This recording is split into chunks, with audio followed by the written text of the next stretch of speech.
ये कहानी जेक के बारे में है जो कि पेंडोरा प्लेनेट का रहने वाला है। ये अपनी फैमिली के साथ बहुत खुश होता है जिसमें इसकी वाइफ और बच्चे हैं। ये बताता है कि मेरे अपने बच्चों के अलावा मैंने 2 बच्चे भी अडॉप्ट किए हुए हैं, जिनमें एक मेरी ही पुरानी साथी की बेटी है जो उसको पैदा करने के बाद मारी गई, और एक और बच्चा है जो कि इंसानों का ही है, क्योंकि आज से कुछ सालों पहले इंसान इस प्लेनेट पर रहने के लिए आए थे जहाँ पे मैं अभी रह रहा हूँ। लेकिन जब वो वापस जमीन की तरफ चले गए तो ये बच्चा इधर ही रह गया। तब से ये मेरे साथ ही रहता है। ये सब बच्चे आपस में बहुत खेलते और एक दूसरे का काफी ख्याल भी रखते हैं। जेक अपने सब बच्चों को सब सिखाता है, जैसे कि तीर चलाना, मछली पकड़ना और भी बहुत कुछ। ये सब बड़े छोटे खुश तो होते हैं, लेकिन एक रात जेक और उसकी वाइफ आसमान में चमकता हुआ एक सफेद तारा देखते हैं। तो जैसे ही करीब आता है तो पता चलता है कि ये तो इंसानों की स्पेसशिप है, एक बार फिर से इनकी प्यारी दुनिया में रहने के लिए आ रही है। इंसानों की स्पेसशिप से निकलने वाली आग की वजह से जंगल में आग लग जाती है, इससे बहुत से जानवर मारे जाते हैं और बहुत नुकसान होता है। इसके अंदर से इंसान निकलते हैं जो बड़े बड़े रोबोट्स के अंदर बैठे हुए थे, और इनकी बहुत बड़ी गाड़ियां भी थी जो रास्ते में आने वाली हर चीज को कुचल रही होती हैं। जबकि जेक और उसकी वाइफ के पास इस तबाही को देख के रोने के अलावा कुछ भी नहीं बचता। पता नहीं इंसान कब इंसान बनेंगे।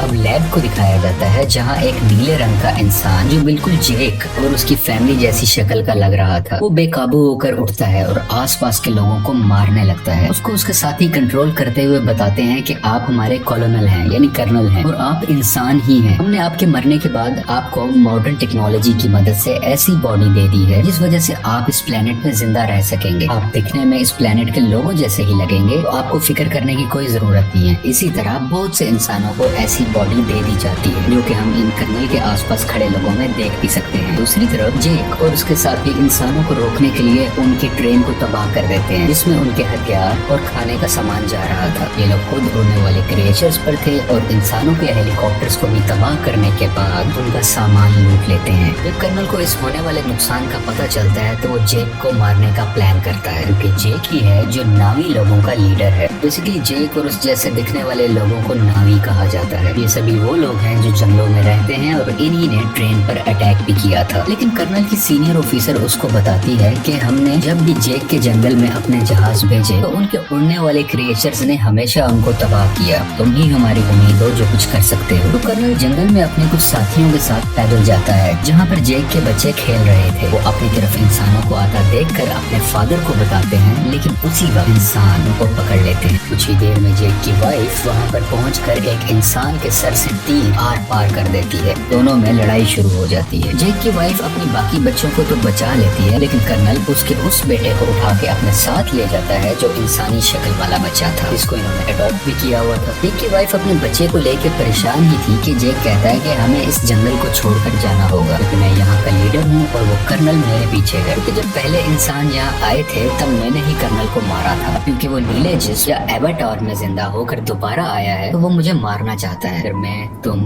और हमारी मुकम्मल फैमिली यहाँ से चली गई तो हम अपने कबीले के बाकी लोगों की जान बचा सकेंगे, क्योंकि हमारा पकड़े जाने वाला बच्चा जल्द ही हमारी लोकेशन बता देगा कि हम कहाँ रहते हैं और इंसान यहाँ तक पहुँच जाएंगे। जेक की वाइफ जाना तो नहीं चाहती, लेकिन आखिरकार मान जाती है। कि दूसरी तरफ इंसान जेक के बच्चे पर जुल्म कर कर उसके घर का पता पूछ रहे होते हैं, लेकिन वो हिम्मत करता है और कुछ भी नहीं बोलता। तभी कर्नल आकर उनको रोकते हैं और कहते हैं कि ये इंसान है तो इसे हम इंसानों की तरह बात करेंगे। ये उसकी तरफ दोस्ती का हाथ बढ़ाकर बताता है कि मैं तुम्हारा असली फादर हूँ, और आखिरी बार जब मैं दुनिया में आया था तो मैं जानबूझकर तुम्हें यहाँ छोड़ के गया था, क्योंकि मैं साथ तुम्हें लेकर नहीं जाना चाहता था। लेकिन अब मुझे एहसास है और मैं तुम्हें अपने साथ वापस लेकर जाऊंगा। जिस पर वो मासूम बच्चा मान जाता है कि ठीक है, मैं आपको जगह दिखा दूंगा। जबकि दूसरी तरफ जेक और उसकी फैमिली अपने कबीले को छोड़कर अपने उड़ने वाले क्रिएचर्स पर बैठ के यहाँ से बहुत दूर चले जाते हैं, कम से कम कहीं रहने को नया ठिकाना मिले और वो वहाँ पे रह सके। ये लोग पानी के पास रहने वाले नाविस के पास पहुंचते हैं। यहाँ पर रहने वाले लोग हैं तो इसी प्लेनेट के, लेकिन दिखने में सब्ज रंग के होते हैं। ये पानी वाले नावी शुरू में इनका मजाक बनाते हैं, जैसे कि वो कहते हैं कि इनकी दुम पतली है, इनके बाजू पतले हैं और भी बहुत कुछ। तभी पानी वाले लोगों का लीडर आता है और कहता है कि तुम जंगल के रहने वाले हो, तुम्हारी यहाँ पानी के पास कोई जरूरत नहीं है, तुम्हें कुछ नहीं आता कि पानी में कैसे सरवाइव करना है। लेकिन जेक जवाब में कहता है कि हम बहुत जल्द ही सब कुछ सीख जाएंगे और मेरी फैमिली के लिए मुझे आप लोगों पानी की जरूरत है ताकि वो यहाँ पर सही सलामत जिंदा रह सके। ये देख के पानी का नावी लीडर मान जाता है और उनको रहने की इजाजत भी दे देता है। अगले दिन जेक के बच्चों को वहाँ के रहने वाले बच्चे घुमा रहे होते हैं, जबकि जेक का बेटा अपने बालों वाली चुटिया वहाँ के एक क्रिएचर से जोड़ता है। तो वो बहुत तेजी से पानी के अंदर तैरता है, जिस वजह से गिर जाता है और वहाँ के सब लोग हंसने लगते हैं। अगले दिन वहाँ के कुछ बच्चे जेक की बेटी को पागल कह रहे होते हैं। इसके अलावा उससे बदतमीजी भी करते हैं, उसको काफी तंग कर रहे होते हैं। तभी वहाँ जेक के बाकी बच्चे भी आ जाते हैं और उस तंग करने वाले बच्चे को मारने लगते हैं। तो तुमने हमारी बहन को ऐसा क्यों कहा? जब जेक को ये सब पता चलता है तो वो अपने ही बेटे को डांटने लगता है कि तुमने उसे क्यों मारा, वो यहाँ के लीडर का बेटा है, जाओ तुम उससे माफी मांगो। वो जब जाकर माफी मांगता है तो लीडर का बेटा अभी भी गुस्से में था और वो उसको धोखा देना चाहता था, बदला लेना चाहता था। कहता है कि चलो तुम्हें एक अच्छी जगह पर लेके जाता हूँ। वो उसे गहरे पानी में ले जाता है जहाँ पर एक खतरनाक मॉन्स्टर रहता था। वो उसको वहाँ पर जाकर अकेला छोड़ देता है और खुद वहाँ से वापस आ जाता है। कुछ ही देर में पानी के अंदर से तेज मॉन्स्टर आकर उस पर अटैक कर देता है, जिस वजह से वो डूबने लगता है और लगातार मॉन्स्टर उस पर अटैक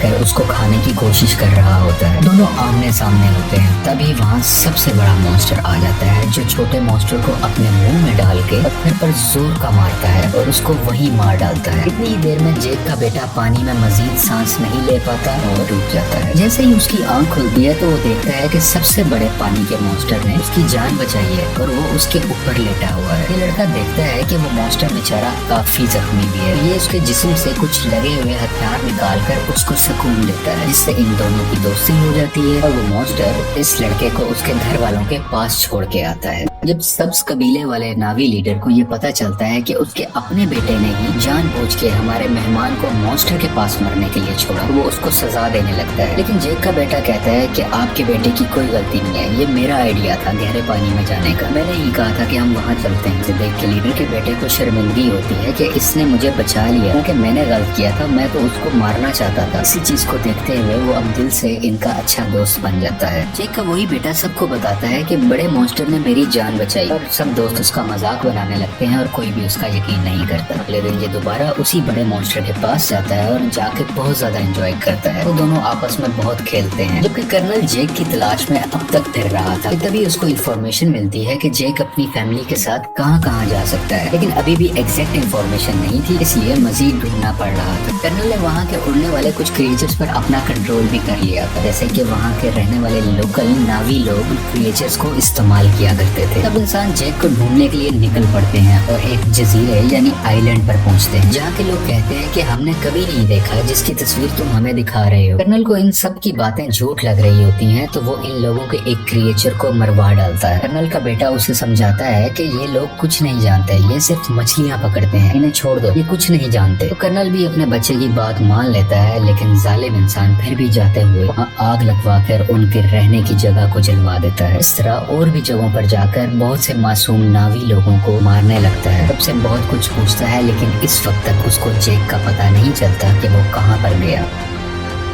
इसी तरह ये सब इंसान पानी वाले एक क्रिएचर को देखते हैं, उस पर भी लोहे की बनी हुई चेन और कुछ छोटे मिसाइल से अटैक करते हैं। इसके अलावा एक ऐसी अल्ट्रासोनिक गन से भी अटैक करते हैं जिससे वो मॉन्स्टर इंसानों पर हमला ही नहीं कर पाता, इंसान इसको बड़े आराम से पकड़ सके। वो बेचारा मॉन्स्टर अपने छोटे बच्चे के साथ तैर रहा होता है, जिसने इंसानों का कभी कुछ नहीं बिगाड़ा था, लेकिन वो दर्द से तड़प रहा था, चीख रहा था और आखिरकार वहीं पर मारा जाता है। उसका छोटा सा बच्चा इर्द गिर्द घूम कर उसको आवाजें दे रहा होता है और इंसान बहुत ही बेशर्मी के साथ खुशी में तालियां बजा रहे थे कि वो अपने मिशन में कामयाब हो गए। ये सब देखकर कर्नल का बेटा काफी तकलीफ में होता है कि उसको इन सब जानवरों की फिक्र थी और वो इस होने वाले जुल्म को बिल्कुल बर्दाश्त नहीं कर रहा होता। इंसान उस क्रिएचर को पकड़कर अपने साथ ले जाते हैं, उसके मुंह के अंदर जाकर ड्रिल मशीन से उसके मुंह के ऊपर वाले हिस्से में सुराख करते हैं, जिसके अंदर से एक पीले रंग का लिक्विड निकलता है, जो कि एक ऐसा पानी है कि जो भी पिएगा उसकी उम्र बहुत कम स्पीड से बढ़ेगी, यानी उसको जिंदा रहने के लिए बहुत से साल मिल जाएंगे और वो जल्दी नहीं मरा करेगा। और इस लिक्विड की कीमत भी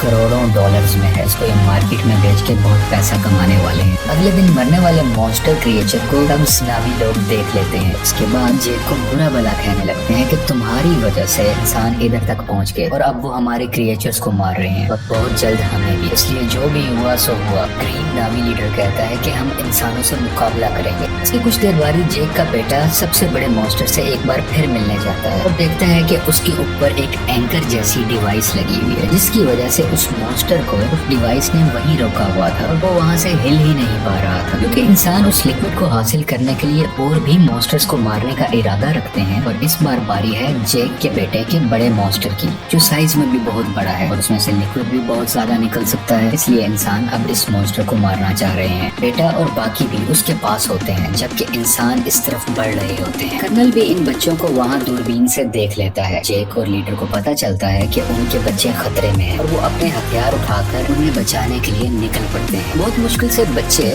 बड़े मॉन्स्टर से वो डिवाइस निकाल देते हैं, जिस वजह से मॉन्स्टर वहाँ से आगे तैरकर निकल जाता है और बिल आखिर उसकी जान बच जाती है। लेकिन इंसान फायरिंग करते हुए अभी भी बच्चों का पीछा कर रहे होते हैं। यहाँ पे लीडर की बेटी मरने ही वाली होती है तो जेक का बेटा उसका हाथ पकड़कर अपनी तरफ करके उसकी जान बचा लेता है। लेकिन थोड़ी ही देर में बच्चों को बड़ा सा जाल डालकर पकड़ लेते हैं और अपनी शिप पर ले आते हैं। कुछ देर तक बच्चों के पेरेंट्स भी यहाँ आ जाते हैं, यानी कि जैक वहीं रुककर देखता है कि उनके बच्चों को शिप के आगे कर्नल ने बांधा हुआ है। कर्नल कहता है कि अगर बच्चों की जान बचाना चाहते हो तो शिप पर तुम सिर्फ अकेले आओगे। तो जेक सबकी बेहतरी के लिए अकेले जाने का फैसला करता है। तभी जेक के बेटे का सबसे बड़ा क्रिएचर दोस्त पानी के नीचे से एकदम से ऊपर आकर इनकी शिप पर चढ़ जाता है और अपने हाथों और दुम से वहाँ खड़े इंसानों को मारने लगता है और हर चीज तबाह कर रहा होता है। ये देख के जेक और लीडर के लोगों को भी मौका मिल जाता है कि वो इंसानों पर हमला कर दें और वो सब लोग शिप की तरफ बढ़ने लगते हैं। इंसानों और इन सब नावी लोगों के दरमियान काफी लड़ाई हो रही होती है। बहुत से इंसान भी मारे जाते हैं और कुछ नावी लोग भी। और वो पानी वाला क्रिएचर इंसानों की एक छोटी शिप के ऊपर से छलांग लगाकर उसको लोहे की रस्सी से इनको दबाकर मार देता है। जेक भी इंसानों का मुकाबला करते हुए बच्चों के पास आके उनको वहाँ से छुड़वा लेता है। कुछ बच्चे अपने अडॉप्टेड इंसानी भाई को भी ढूंढ लेते हैं और वहाँ से भागकर अपनी जान बचाते हैं। लेकिन उसी दौरान जेक का एक बेटा मारा जाता है और उसकी माँ ये सब देखकर अपने दिल पर काबू नहीं रख पाती और चिल्ला चिल्ला कर रोने लगती है।